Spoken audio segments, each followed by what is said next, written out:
Here's what you're going to be dealing with. Mainly those overpasses, elevated surfaces are what I'm concerned about, like 35W at I-20's interchange in South Fort Worth, and even the 360 interchange with 183 in Euless. You can see you've got those tire tread marks to help you, but it's still a situation where you could deal with a couple of slick spots as you're heading out the door.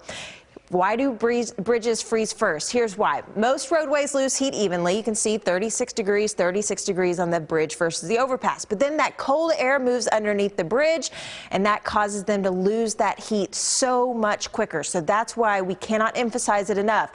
If you think you're sailing smooth on those highways this morning and you come across an overpass, it could certainly be a totally different situation. Another thing that's a totally different situation this morning are the side streets, and that's where we find our reporter Jason Allen. Jason, you've been driving all over roadways in Tarrant County. What's kind of been the story you've been seeing?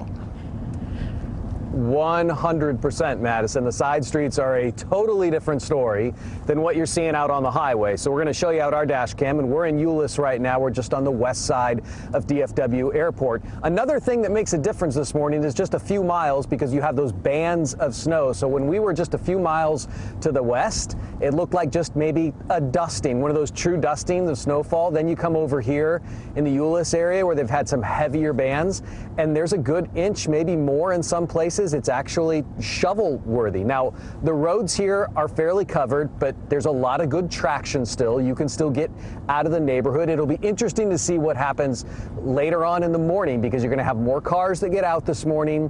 They're going to pack some of this down, and then if we do get some sunshine later in the day and add a little bit of warmth, you'll probably get some melting and more packing down. And with those cold overnight temperatures that Deminis was talking about, you could see some refreezing, and maybe in those overnight hours later tonight and tomorrow. So we could see some really kind of sticky, slippery situations on the roadways. Right now, though, as we come back here, things look good as we're driving on these roadways, even here in the towns and the cities and the roadways that were not treated. But just be careful when you're getting out of your neighborhoods this morning. Keith?